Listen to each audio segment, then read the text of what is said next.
Poducer. Welcome, dude. Thank you. Maybe you can give a little quick intro of yourself. What kind of music, or what do you call yourself? If you had to put a title on it. If I had to put a title on it, so just everything that I am making is somewhat like in the realm of like just house music in general. So like when I started off, it was pretty much like strictly tech house, but I don't know, I feel like my taste has like kind of changed over time, and like recently I've been getting more into like techno, but also like a little bit of like minimal tech. So it's kind of hard because like I'm still trying to like find my own sound, but you know, as long as it's kind of like within that realm of like techno, tech house, I'd say like that's pretty like spot on with like the stuff that like I would normally make and release. So we like the 4 on the floor. Pretty much, yeah. For sure. Okay. Did you start that way with the 4 on the floor stuff, or like how do we get into making electronic music? Honestly, like it like I always like I familiarized myself with like DAWs like when I was like probably around like 13 something years old, and it's kind of been just, you know, like whatever like I'm interested in. So like it started off like I was trying to like replicate and like remake like video game music, like stuff that I would hear. Dude, and like me too. Like whatever, like I know like the Sonic soundtracks are always like they always kind of like stuck with me as like I grew up playing those games, and like I would just try to like recreate stuff like that. I know like kind of like Mario music as well, but also like, you know, like Halo and like stuff that's like a little bit like more like serious themed, like a little bit more orchestral. And yeah, I kind of just like started doing that, but like I really wasn't taking it seriously. I was really just doing it for fun. And that's kind of like the summary of like everything that like I would do like when I was like in high school, is just kind of like trying out new creative stuff like just for fun. So, you know, like whether it be creative writing, whether it be, you know, like trying to like write dialogue for like, you know, a movie or something like that. And even stuff like, you know, like art and like graphic design, and like again, like I'm just getting my feet wet with it. It's not something I'm taking super seriously. But also kind of like, you know, like clothing design and stuff like that. And that's actually like what like that's how like the name Despot like started, is because I was like trying to like make clothes, and like a cool idea that I had, or at least I think it's cool, is like the brand was like called like World Domination. Like that was like the name of like the clothing line, and like that was like the stuff that I wanted to make. And then as I kind of, you know, like phased out of like clothing design and like I started getting more into music, I still kind of like hung on to this idea of like World Domination, and I thought like, oh, like that would be like a really cool name for like a record label, like World Domination Records, something like that. And I was like, okay, but like how could I like tie the label back to like an alias for myself? And that's how I kind of landed on Despot. And like if you don't know like what the word means, it's just someone who's like an authoritarian like ruler, like someone who rules like with an iron fist. And like that's kind of like how that idea came into fruition. And so it's kind of like funny how it works. Like I literally thought of like a name for like a label before I could even think of like a name for myself, like as an artist. And yeah, and then I kind of, you know, I was just figuring out like how I can kind of like, you know, visualize that. And like that's how like the chess like elements came into play, whereas like I'm gonna have like my logo be like the king chess piece. I think, you know, it's just like very easily understood, like universally, like everyone knows that symbol. And then also just, I don't know, like I just fuck with chess. Like growing up I'd play it like a little bit. I wasn't any good, but like I'm always like watching Instagram videos of like pro people, you know, like whatever, putting people in like crazy checkmates and stuff like that. And I just like have like stuff as like memorabilia. Like I remember like every time like my parents would like go on vacation or something like in South America, like they'd bring me back like a chessboard that's like themed like the Mayans and like the Aztecs. Oh yeah. It's like something where like it's like all tiles, and like it's just kind of like themed that way.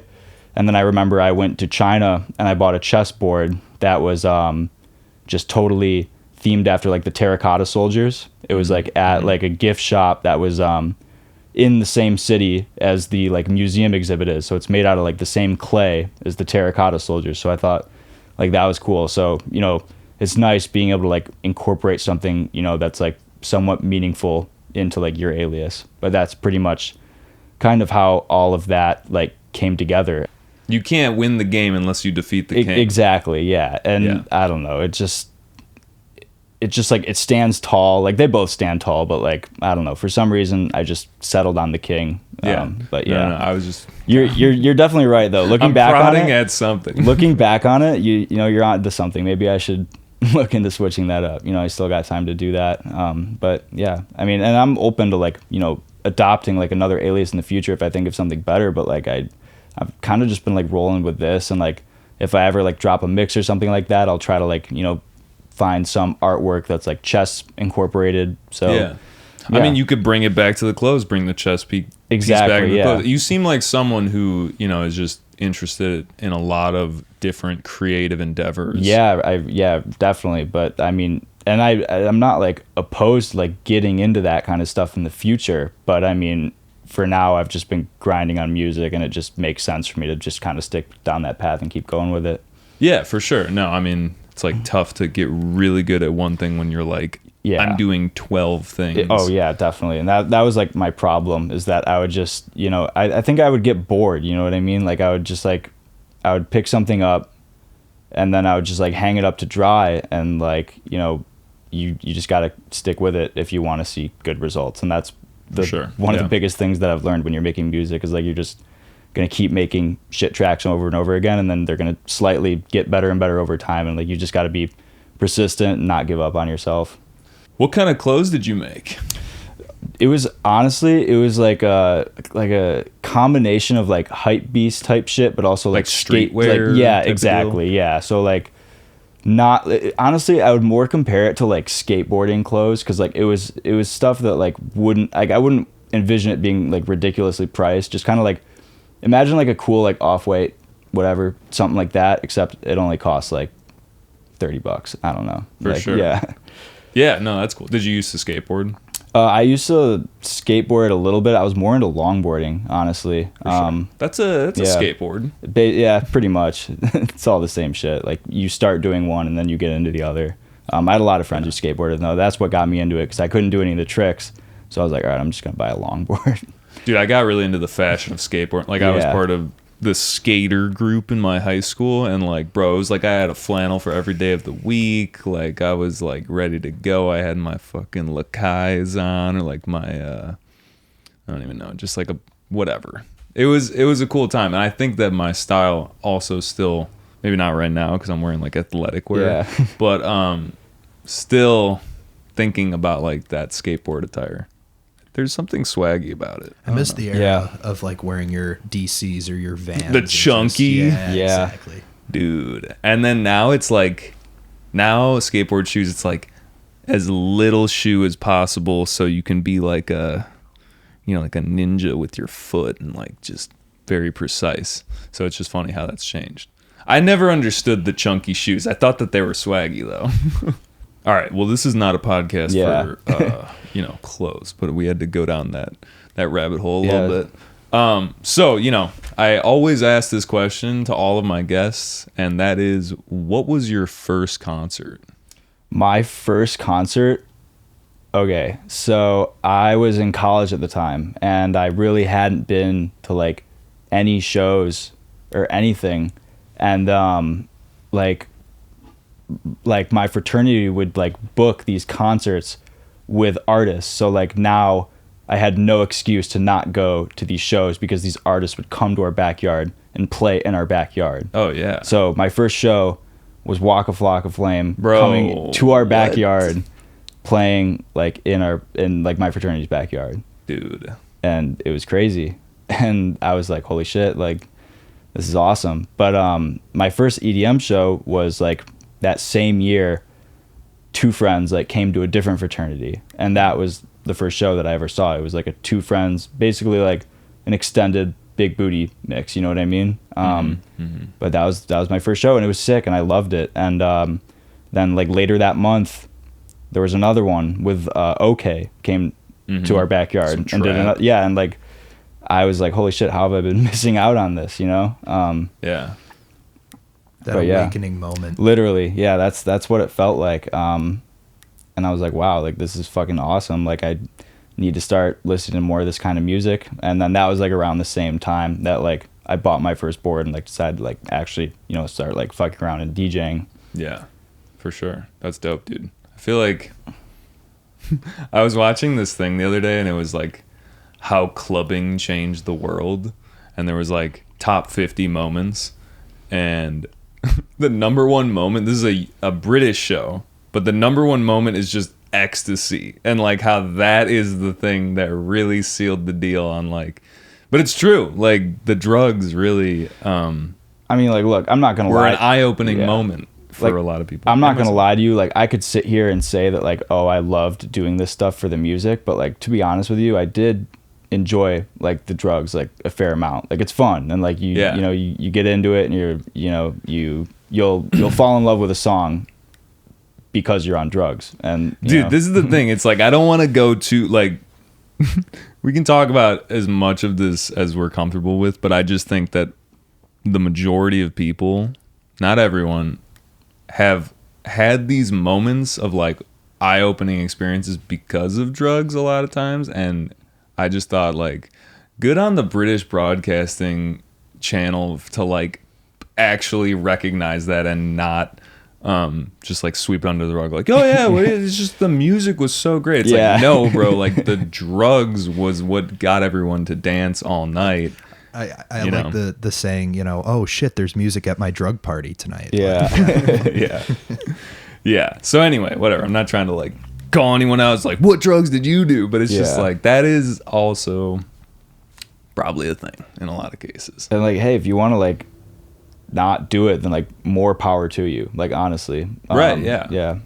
I think there's a certain point where you should probably like be responsible. Yeah, Hey. for sure. Cool, man. Well, I think like what would be good is if we listened to a track and just, you know, got into some production stuff. Yeah, totally. Is there anything like you said tech house right now, but like you sent me a few different styles. So yeah, like I said, I've been doing a lot of tech house. Like that's like always been kind of like my go-to, and like all like the stuff that like I used to make in the very beginning, it was all tech house and a little bit of techno. But lately I've been like, I go through phases. Like lately I've been getting more into minimal, and I think I really like it a lot, and it's kind of like sticking to the point where it's like more than just like a little fit. Like I'll go through a phase where like I'll be like, oh, I want to make like a bunch of like Latin house music or something like that, or you know, I want to make like something like very summer vibey, like tropical. But like I've been getting a little bit more into minimal, and so I'd say those three genres, like minimal, tech house, and like techno, are the ones that I've been doing a lot. And I sent you one of each, so we can go through, you know, all three and kind of like do the pick at minimal 'em. one. Yeah. Yeah. Yeah. Like, After that, I got a question. What does minimal house mean to you? Yeah, But I'm we'll curious come to that. Yeah. well, So yeah, I mean, yeah. I think like a lot of people will have we'll break it down. Right a now. lot of people will have like different opinions on what it is, and I think there's like different subgenres of minimal too. So like the stuff that I've been making is like minimal tech, which is like really similar to tech house. Honestly, like not much of a huge difference. It's just the drums are tighter and there's less like effects and like ear candy going on, so you need like a really like interesting bass line, because like sometimes in tech house you kind of get away with like having like kind of like a boring bass line, as long as like the vocal slaps and like there's just like all this like other like ear candy stuff going on, like, you know, in the background. But I think with minimal, you know, you're kind of just sticking with like your groove, your kick, and your bass, and you're just kind of like letting it play out. Yeah. So like that's like kind of like what I'm taking into account, like when I'm trying to make a track that's like a little bit more minimal. Or when you're talking to someone about like that. So, Yeah, like that's what I'm thinking. You're right, exactly. For sure. Okay, cool. Thanks for the description. Yeah. Let's rip a track.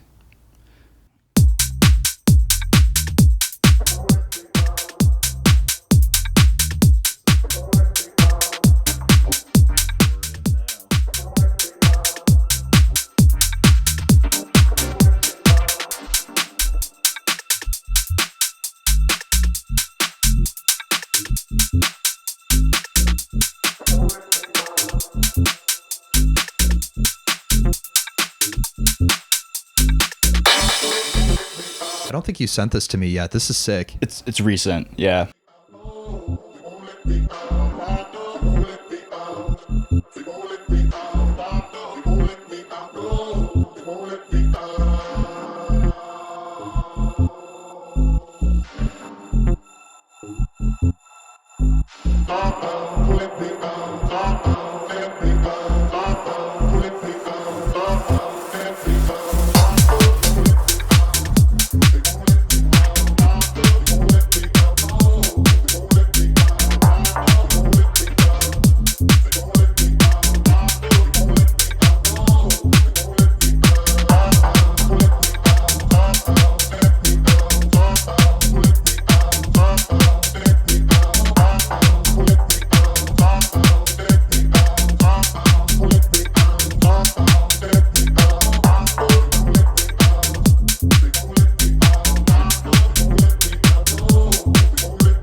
And like I said, not a big build up. So like this is basically a build up. Like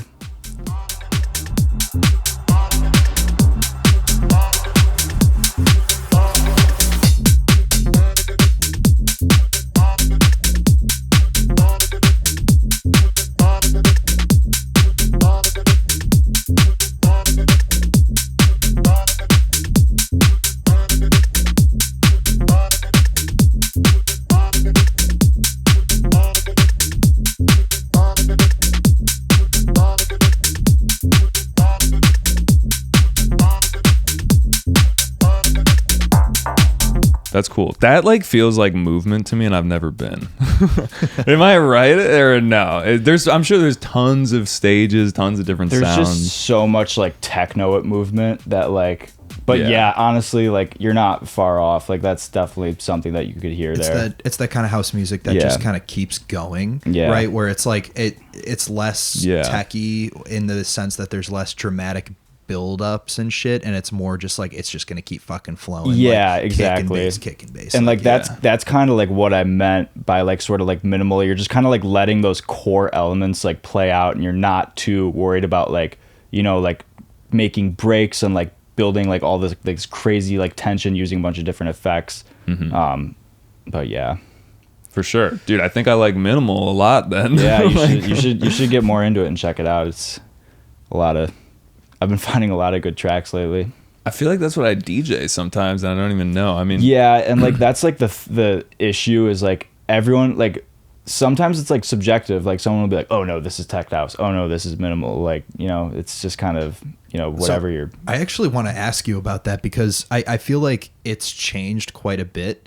Tech house to me was always like, when you think of when you go to like a club and somebody's opening and it's just very basic, like, you know, Boots and Cats kind of stuff, and it's kind of morphed, the genre is kind of turned into more of like a baseline house with like a lot of like kind of top end EDM stuff, but like more centered towards house. And I just feel like the definition's changed. Yeah, I definitely agree with that. Like I think like, you know, if you go like 4 or 5 years ago, like the people that were making tech house, like it sounded like a lot more like simplistic and just like kind of focusing on like, you know, kick and bass and like drums, and that's it. And like now, like as long as any house track has a bass line behind it, people are going to call it tech house. And like even though it might like not, it's not supposed to end up that way, like people will be like, oh, this is a tech house track. Yeah, it's like it gets confusing with these genres. Yeah, and then they evolve. Yeah, and honestly, like to me, like it doesn't even matter. Like I could care less what people call my track. I'm just gonna make it, and if it's stylistically different than what I normally make, I guess I'm okay with that. Do we know where tech house comes from? Like, is it just like house, and then it's like someone was like, oh, like what is it? Technical house? For me, tech house is like very much that crispy hi-hat. Yes. And the drums are very driving. The and 909 hi-hat, dude. That's just always it's like in the very right place. crisp. Yeah. And then also like a oh, like, you mean like the Fisher siren or whatever it is? Yeah. That's tech house to me. Okay, so that's kind of what I was like getting at, was like I feel like what you were saying like 5-6 years ago, tech house was like just your like boots and cats kind of stuff. Like, you know, you get into a club, and for the next hour while the guy's playing, it's just like boom, boom, boom.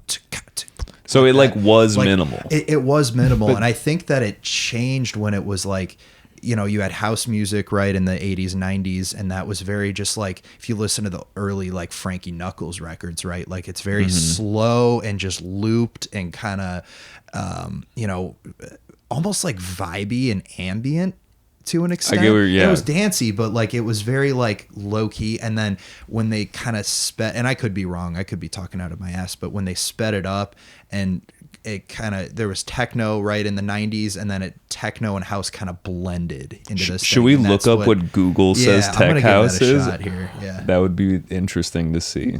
Yeah, I'm sure there's a bunch of different opinions of people who think they're right, but I mean, you know. Yeah, dude, it really doesn't matter, honestly.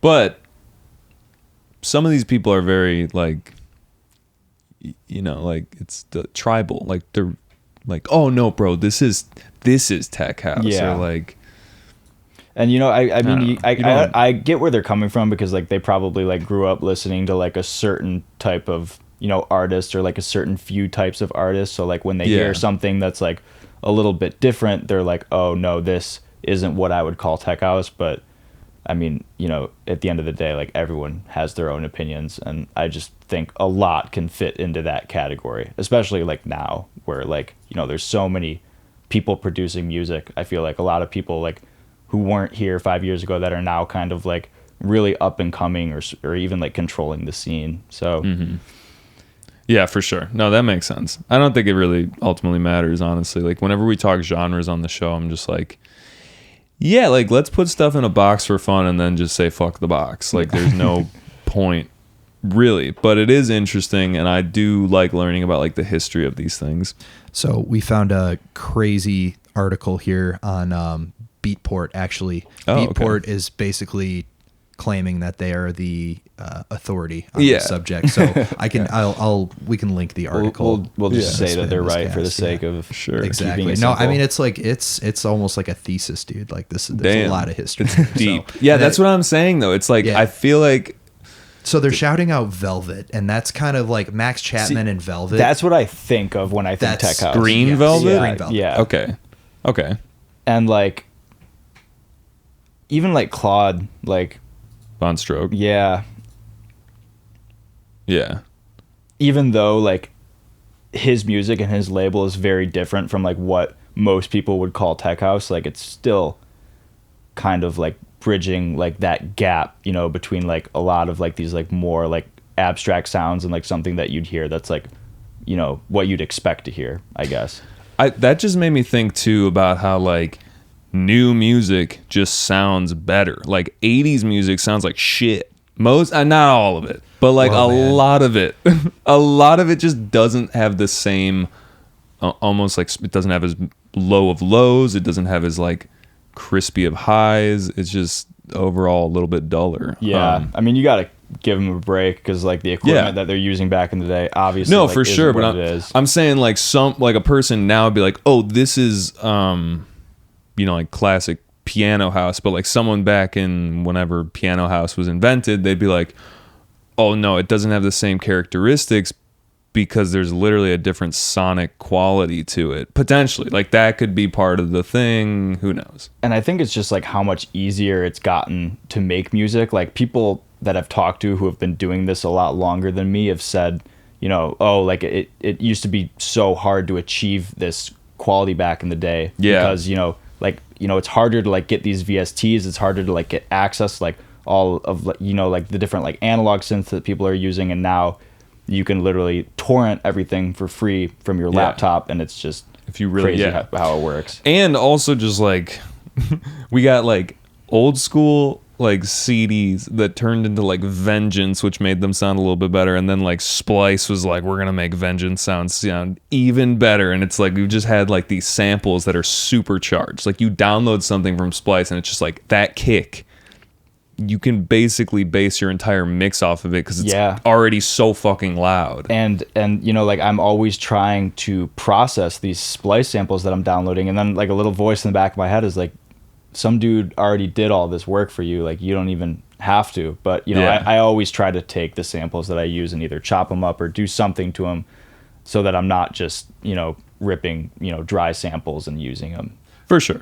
I mean, I totally get that. I mean, and it's totally fine if you do it that way. But I don't know. Like, I just try to like add my own spin off of like everything that I'm for using. sure. I feel like it's almost making it in a way harder to make music, because back in the day, like it's so much. So right now it's so available, and back in the day, it's like you were so limited that you just, if you got a synthesizer, you paid, you know, $1,500. Yeah, it's you like- learned that synthesizer, Yeah. and now it's like, you know, you could drop $200-300 on Serum, and then it'd be like, you know, a week later, like, I'm bored of Serum, I'm gonna try Sylenth now. Yeah. And then you never learn it. And now we're going off of these. I'm sorry, this is a tangent. We're like, I'm here for it. like Yeah. and you're going off of these preset packs, which, I mean, I use them. They're fucking fantastic, Yeah. right? But then it's like, I don't know. You have so much available to you that it's almost impossible to kind of nail one thing down. It's like your creativity really comes from limitations. I So completely agree. Yeah. I don't know. Yeah. Well, we've just what's the phrase? We've been like breaking. What is it called when you're separating hairs? I can't think of it. Anyway, Splitting hairs. Splitting hairs. Yeah. Separating But like, hairs. yeah, it's fun to do sometimes. But I did want to ask. You guys know each other before this, and that's actually how we got in contact. Yeah. So tell me, you guys have done some sessions. What's that like? Yeah, so we met at a spy bar one night. I think it was Sosa, right? We were seeing Oh, Sosa. yeah, okay. And nothing. We just like exchanged numbers, and then like he's got like kind of like a cool little studio set up in his place. So we've just been I've been going over to his, and we've just been cooking up, you know, like whatever we can. And you know, there's really like nothing that we don't like really have like an idea of what we want to make. We kind of just get in Ableton and just start fucking around until something kind of like comes together. For sure. Mace, do you have anything to say about that? No, dude. Like I don't know. I always try and, you know, make the connection when I can, right? If you meet somebody else who's making music, like, fuck yeah, I want to get to know you and like, you know, maybe try and start some shit together. And you caught me at a very vulnerable time where I was like, I hadn't been in music for like a while, and I was like really feeling myself at that show, and I was like, fuck, I missed this. And you caught me at that time where I'm like, yo, like, let me open up Ableton for the first time in like 8 months, and like, you know what I mean? Let's try and make some shit. And I mean, to your credit, dude, like your workflow was something I had never seen before. Like my workflow's always been terrible. So watching you kind of start some shit on your laptop and like talk me through what you were doing, and I'm like, I'm still on Live 9 with like old Vengeance samples. So like, and you were just talking shit about Vengeance. No, I like Vengeance samples. No, I'm I just don't. saying. But like, yeah. you know, I was working with such old shit, and, you know, really tapped out of it. So like watching you work in the way that you kind of put something together, just it was really cool and eye opening for me. So, Yeah, man, I'm glad. sure. I'm glad that you like got a lot out of that. And like honestly, I can probably one up you on like having like an old shitty workflow. Like I torrented like FL Studio,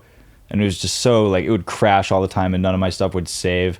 So I would export the stuff from FL into GarageBand, and GarageBand was just like my main composition platform. Like that's how I would arrange all my tracks, and it was frustrating. Like I'm not gonna lie, like I would put a lot of work into it, and it just never sounded good. And then, you know, finally, you know, whatever, like I'd made some money, I'd saved up some money. I was like, I'm just gonna buy everything that I need to give myself an unrestricted workflow. And I bought Ableton, and I really didn't buy that much else. I downloaded a lot of free plugins.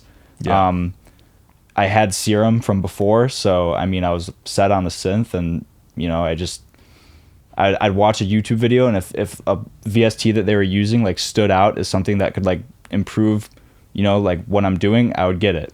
And it just kind of, now I, you know, have pretty much everything that I need to, you know, like work comfortably, like without thinking, oh, like there's this like missing piece. I need this one plugin or something like that. Yeah, for sure. I mean, there's always like wanting is Yeah. the root of all suffering for us producers. But since this is the podcast for producers, what would be like your desert island plugin if you had to just be like, fuck, like this is the one I really need? And like, you know, I'll let you choose one, and then we can go into categories also. I mean, are we talking about like not stock plugins? You on literally Ableton, have your DAW of choice, and then you get one other plugin. and one other. I gotta go with Serum, because like you can make everything you need in Serum, right? Like For I can make hats, I can make a kick, I can make bass lines. The only thing you can't make is vocals. And you can record those yourselves if you don't have access to samples. Yeah, I think I'd pick Word. Serum. Like I just think that you can make anything. You can make cymbals, you can make claps. Like you know, God forbid, like I have to resort to like using Serum to make all of those. Like you know, but like if you have one plugin, I think a good synth will take you a long way. Yeah, I would agree. I would definitely agree. I feel like a lot of other stuff is just knowing how to use it, like Ableton or whatever DAW you're using, like stock compressor, limiter, whatever. Like just get your compression right and your EQ and whatnot, and like, you know, it's nice to have the fancy toys. Yeah, for It's sure. real nice. Okay, let's move to techno. Could we go to the or do you want to do the? Hey, I'm fine with doing techno, and then we'll save the tech house one for last, because that's probably, I've made the most tech house tracks, so Okay, we can save that one for last. for sure.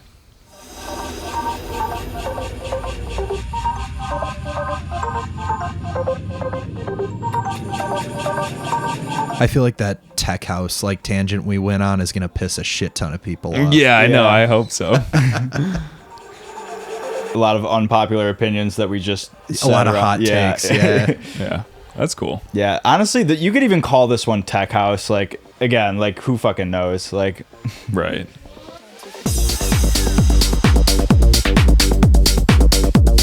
Yeah, like the hi-hats and the clap kind of sound tech housey. Yeah, into my brain.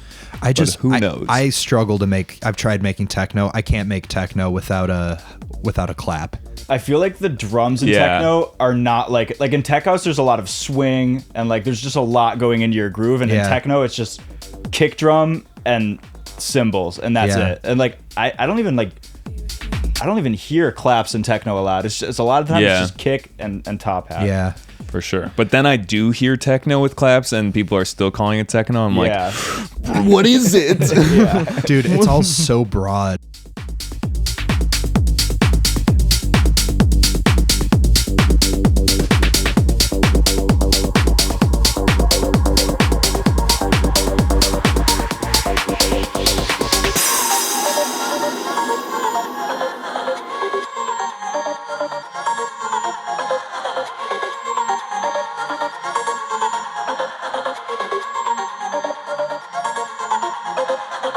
Dance with me.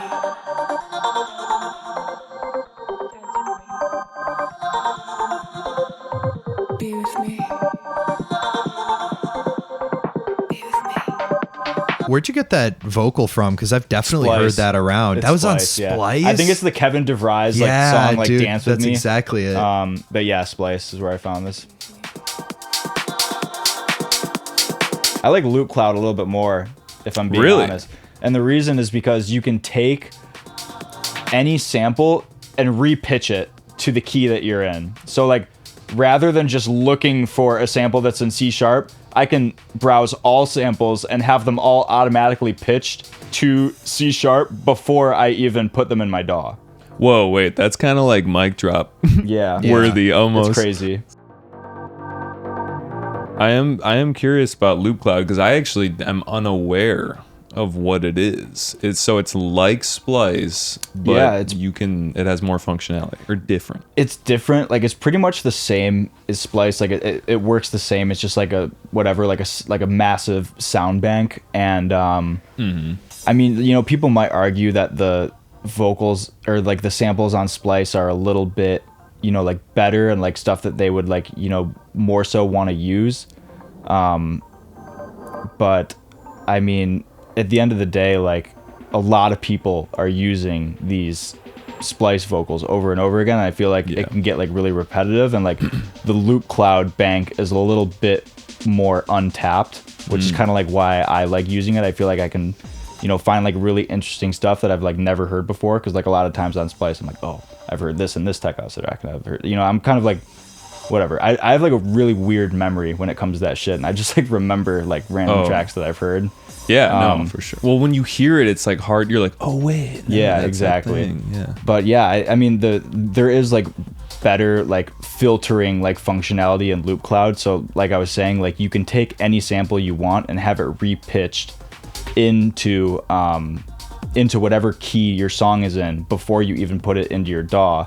And then you can also like filter by tone. So if you want something that's really high frequency, like maybe you're looking for like a certain type of female vocal that's really high pitched, and you want to get rid of like all of like, you know, like the lower female vocals, like you can adjust for tone and also length. So let's say you want like, you don't just want like a one shot or like, you know, a loop of a guy saying a few words. Let's say you want like an entire verse. You can say, I only want samples that are 18 seconds or longer or something like that. And then you'll get like, you know, just all these different samples that's like a whole verse or maybe like an entire hook, which is really helpful, you know, because a lot of times I feel like I'll grab a sample and then, you know, it's just a guy repeating a few words over and over again, and then it just gets stale by the time you hit the second drop. So I'd rather have, you know, like a little bit more like variety in, you know, taking someone's voice and, you know, like chopping it up or sampling it, whatever it may be. yeah, for sure. Is this also something that's a subscription like Splice?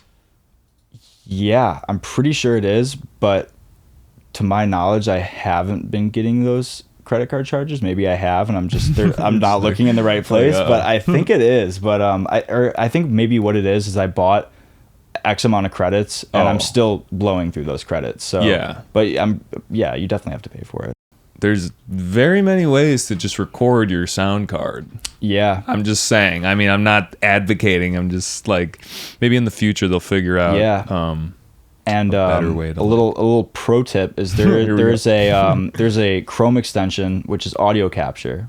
You can't stop the pirates, baby. And I'm just- not advocating. yeah. I'm just saying. Like there, so whatever, like let's say I know like whatever, I'll try to do YouTube to MP3 whatever if I'm Yeah. taking a sample, and honestly I don't care if it's a wave. I seriously doubt anyone in the club will be able to tell the difference. Like, Well, it there's depends what like- you're doing with it. You know Yeah. what I mean? But yeah, like I'll just, you know, find like a random, you know, sample and just Chrome capture like the audio. And then that way I don't have to download it. It's taking up less space on my computer. Like I can just grab like a little snippet of whatever I want, and it's Yeah. definitely coming. Oh wait, it handy. doesn't even download to your computer. It just stays in like the memory of Chrome. Oh no! It downloads an MP3, Oh, but like okay, let's say okay. It's just instead less info. instead of downloading an entire vocal, like an entire acapella, I'm just taking I a see. 10-second snippet, and For sure. yeah, Yeah, man. I feel like the only thing you run into with like maybe, you know, it's nice having a high quality sample, because then when you start like pitching it and whatnot, it's generally is gonna sound a little bit better. yeah, But I don't know, man. I also like found this is something that I haven't tried, but I would like to try. I got accepted.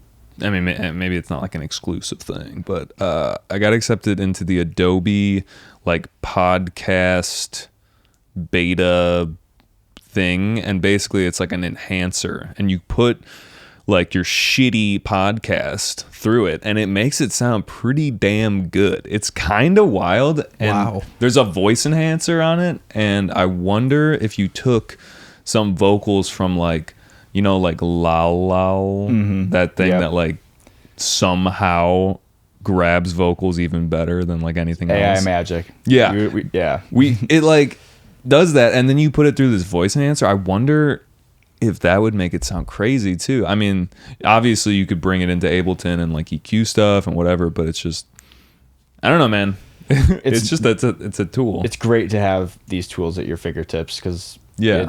it cuts a lot of the work out for you. And that's kind of like going back to what we said, you know, like back in the day, you know, like you say like, you know, the music doesn't sound as good. I mean, these people had to do so much more to like everything. Yeah, it's like, dude, I have to like get in the studio. Yeah. Fuck. Damn it.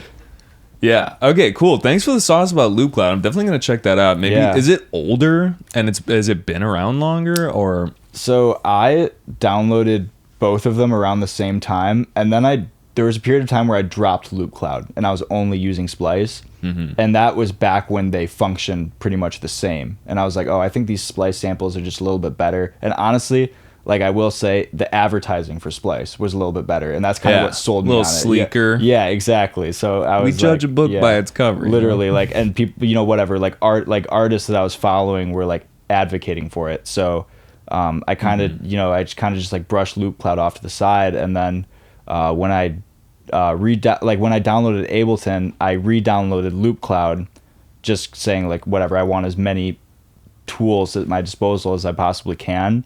And then I went back and started using it, and I was like, wow, like I really like the functionality and like the way that it lets you kind of, like adjust your sound before even putting it in your DAW. Like there's a Loop Cloud plugin for Ableton where you can listen to them. Really? Yeah, and it's super helpful, and I like it a lot. And That's dope. I'll keep both of them around. Like obviously I love Splice, but yeah, I've been Splice just like sinks its teeth into you, and then it's like, Yeah. hey, you have Dude. 1,500 credits. What are you gonna can't do? cancel your Yeah. account. I bet, Dude, it's like, BS to me that they have it. That it's like if you cancel your account, you lose the credits. dude, I Let me lost keep like the credits. 2,000 credits. Yeah. What? Yeah. Like what? I guess like the only way around that is to just go absolutely fucking ham one Before, day and just yeah. and like you're like, all right, I'm canceling my subscription tonight. I'm Yeah. just gonna download everything that I like and then take that folder, keep that folder, and then unsubscribe. And Yeah. I wanted to ask you just about techno, just to sum this all up. Yeah. How does one make a good rumble kick? a good rumble, honestly, like I would just say like side chaining like a really subby bass and like trying to like layer it over your kick. I can't even like give you like a really solid answer for that. I've been using a lot of samples, and honestly, I don't even like really know like the best way to do it. Like that's the way that I would do it, but I'm sure like other There's- people yeah, like, like million there's some ways. kind of like I better can way jump to do in it. here. Yeah, Mace. yeah. It's not easy.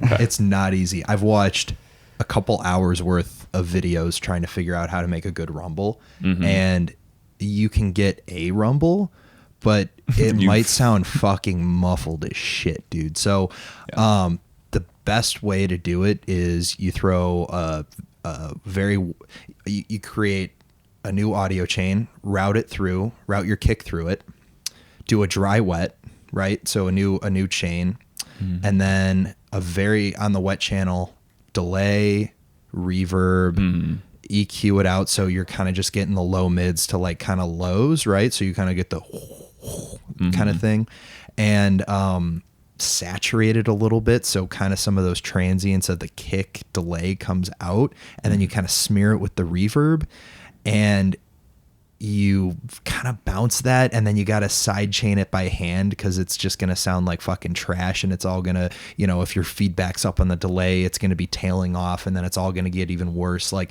it's hard. So basically, we understand that it's an art form to make a rumble. Yes, Yeah, it is. and really- I've watched videos on it too. Like the way that I've always tried to do it is to just kind of like, you just have like a really subby layer that you like, maybe whatever, it's a serum patch that you found or like that you made, and then I would just sidechain it to the kick, and like Mace was saying, like you add delay to it, but like not too much, otherwise it'll just sound terrible. Word. Yeah, honestly, it's definitely not my strong suit. Like I'm more so making like those like rolling bass lines that you hear in tech house. But yeah, it's definitely like normally I would take a sample for that. I wouldn't try to like go through and sound design it myself. It's just not my strong suit. Yeah. But obviously like I take a stab at doing a little bit of everything. Like in the minimal track, like I actually took like those chords that you hear, is like a sample that I found on LoopCloud. But, you know, like I also have gone through and like taken like some regular jazz chords and automated an LFO to filter cut off, like a low pass filter, to give it kind of like that, like sort of like whomping sound that like you guys were just hearing. And yeah, like, you know, like that's not it. Maybe it's definitely a good way of doing it. I don't know if it's the best way of doing it, but I don't know. I just try to do as much stuff as I can, and when I fail and get frustrated, I just find a sample and do it instead. For sure. I mean, it's like fun to try to pick apart how to do it and whatnot. And then yeah, just like as time passes, you'll get better and better at it, and you slowly will figure it out, and you'll be able to like ditch the samples and just do it yourself. Yeah, or use the sample but tailor it to like the exact way you want to hear it. Right. Yeah, for sure. There's no like right way. I was just curious, you know. Let's rinse that last track, and then we're gonna bring this thing home. All right. This track that I sent, I just sampled this guy, Ranger Truco. He's really, really solid at making vocals. And I think like when you're listening to this, just listen to like every little short phrase that he says. And like you'll soon realize like, you know, I don't even need like the whole vocal sample. Like you could just grab like one of these little pieces and turn it into something, because they're all like little catchy phrases. So like just like kind of be on the lookout for like the way that he kind of words his lyrics, and like I think you'll get what I mean.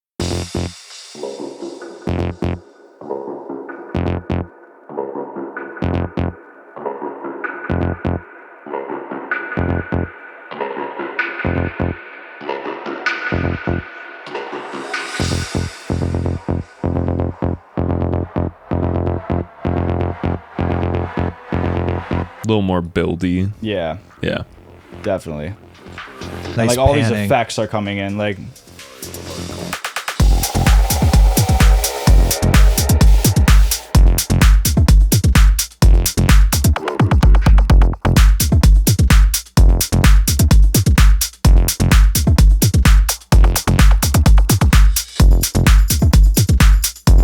Dude, those drums sound so fucking nice. Yeah. just The shakers going on back there. it's actually a tambourine. Oh, it is? Yeah. So like I'll layer like a tambourine with my clap, so people kind of like get a taste of it, and then like as we're like 16 bars deep, whatever, I'll bring in the whole tambourine. So like it's like a loop of a tambourine. Oh, I see what you're That's saying. why Yeah. it sounds familiar. It's Yeah. like, oh shit. Exactly. Yeah.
Word. I really quickly wanted to touch on what you were saying. The West. What is it? What is the dude's name? West End. West End. Yeah. Yeah. Yeah. Who is this? Educate me. He's just a tech house DJ, and he has like a community of people like on Discord. It's called Kick and Bass, and it's just a bunch of, you know, producers getting together, sharing their tips, getting track feedback and stuff like that. And he also like will upload videos on YouTube. So like you can, you know, type in kick and bass West End and go, you know, like watch these videos, and just kind of like pick up on, you know, like the tricks that he's doing. For sure. Yeah, it's really cool. He's really successful and his sound is very tight. Yeah, he's been killing it, and like especially, you know, like just kind of like bringing in like new people to like also like share their insight on it. It's definitely worth checking out. And the community, I think, is pretty strong, right? Like, yeah. Everybody's helping each other and like playing whips and shit. Or yeah, like, what's yeah, that for like? sure. I mean, just like, you know, I don't know. Everyone's just like sharing their music pretty much. There's nothing like, you know, super like crazy about it, but you know, it's just nice to have like a community of people all kind of working towards the same goal. Like, all, you know, like sharing feedback, you know, whether it be like a beginner showing their track or like an expert, like people always, you know, have things to say. Maybe I would do this a little bit differently. And like, you know, it like obviously like, you know, getting feedback from a bunch of different people, like, you know, like your thoughts on like how you want to move forward can get kind of convoluted because like one person might tell you to, you know, change you bad your advice and you're like, It's not even bad advice. It's just like different. Like, you know, like what if one person says your drums are hot, but your bass needs work. And then the other person says the complete opposite of that. It's like, well which is it, you know? Yeah, but, it's taste. But yeah, I'd say, you know, that's really not something that happens that often. For the most part, people are giving pretty good feedback. Yeah, no, that's cool. I didn't know what it was, but I think that Discord servers for like different genres and whatnot, like it sounds like you found the one for you, but there's a lot of like, oh yeah, there's a ton of them. And you know, whether like, I know like John Summit just started a Discord as well, and like there's a bunch of people just sending tracks, you know, live streaming their Ableton workflow, and it's super helpful. And like I didn't really even like get into Discord until like this past year, and like I couldn't imagine not doing it now. You know what I mean? It's just and it's kind of the same as watching YouTube videos. Like it's like whatever you prefer. But the nice thing about Discord is that, you know, having someone tell you what's wrong with your track will take you like further in the long run than you just like watching a bunch of other people do it right. Yeah.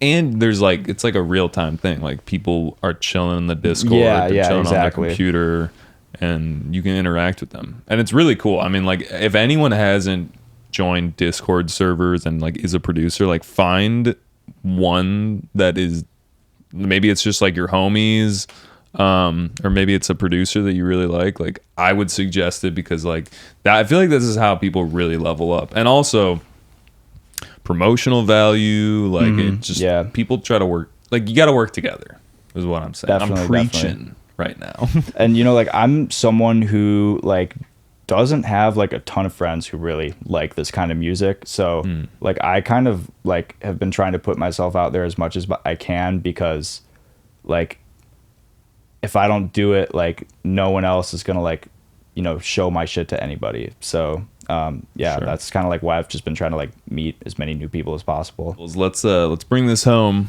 My wrap-up question is, what was your favorite concert you've ever been to? You can think about it for a sec. Every person's just like, fuck, bro, goddamn. But yeah, it's kind of supposed to do that, I think. Oh my god, man! Like, you could like choose a couple. Like I said, Movement was pretty eye-opening for me. Really, really cool. I saw a lot. When was that? This was in May of like 2019. Okay. I just saw so many people that I really liked. Like I was really into Chris Lake at the time. It was my second time seeing him, but first time seeing him on a big stage. Like Golf Clap. So at the time it was two people, but like they had just like split up. Like now it's one person, but like I had really been enjoying like a lot of their tech house. I got to see them live. I got to see Grizz. You know, I got to see Claude and Green Velvet go back to back. Like it was really just, it was nuts. Honestly, I really liked Arc this past year a lot too. I thought that was like a really strong lineup of people. Yeah, I'd say those two were pretty solid. You like the festival? Yeah, I definitely like the festival. But I mean, hey, I love like a good concert too. Like even if it's, you know, whatever, it's, you know, you're throwing like almost the same amount of money as one one show as you could for like a day full of them. But I mean, you know, sometimes they just hit different. For sure. Anybody in particular at ARC that you enjoyed seeing? You were there, Mace. Yeah. Well, I was kind of like off my shit at ARC, so it's gonna be hard for me to recall. I remember Boris Brejcha blew me away. Oh, dude, that was such a good show. It was not someone who I had my eye on to like. That's the dude like, that wears the mask. Yeah. It's like what kind of clown mask is that? / magician / mime. I don't know. It's like like one of those parties where like they don't Oh, It's like like Eyes Wide Shut type. the what like are they Mardi called? Gras. The aren't those sex parties? Yeah. like, you know what I mean. Yeah. Like the Am I wrong? Or No, am I- it's where you put It's feeling the mask French on. Yeah, too. Also, I don't know. Anyway, he's German as Definitely shit. He's German. European. He's very German. Okay. Whoops. It's definitely that area. But yeah. Don't confuse him. I mean, like I went there for the tech house shows, and I that ended up being like probably like my favorite set, maybe. I know Eats Everything was solid. You'd have to show me the lineup because it's a fucking blur, honestly. Yeah, those festivals can get to be a lot. I get it. Word, man. Well, dude, thank you for bringing us down the path of what tech house is and what all these genres are. Not that it matters. It doesn't. It really doesn't. Where can people find you and hear some of your music? So everything is on private right now, but I'm Sorry. I need to change that in the future because like I have some shit that I'm working on that I would really like to show off. So, I'm definitely gonna like work towards, maybe dropping a bunch of like bootleg remixes that I have, and then maybe like my original stuff, like I'll try to like save it and submit it to labels. But like there's definitely a lot of music that I'm sitting on that I want to make to the public very soon. So you can just check out like DJ mixes for the time being on SoundCloud while I'm kind of like putting all that together. But I pretty much use SoundCloud for everything. I definitely need to look into getting like a Spotify set up just so I can, like kind of have like the circulation of my content like going. I have an Instagram. I have like 30 followers. Let's go. So you can follow me on that. At Despot? Yeah, Despot Music is for everything, I'm pretty sure. But yeah, you'll just see the Despot with the king chess piece and you'll know you're in the right place. For sure. Word, man. Well, thank you again. Yeah, of course. Thank you for having me. We will I don't know what I was gonna say. I was gonna ask more about concerts, and I was like, we're ending the podcast. Like, You gotta it's gotta end. cut it off somewhere, huh? Yeah. All right. Bye, guys. Bye.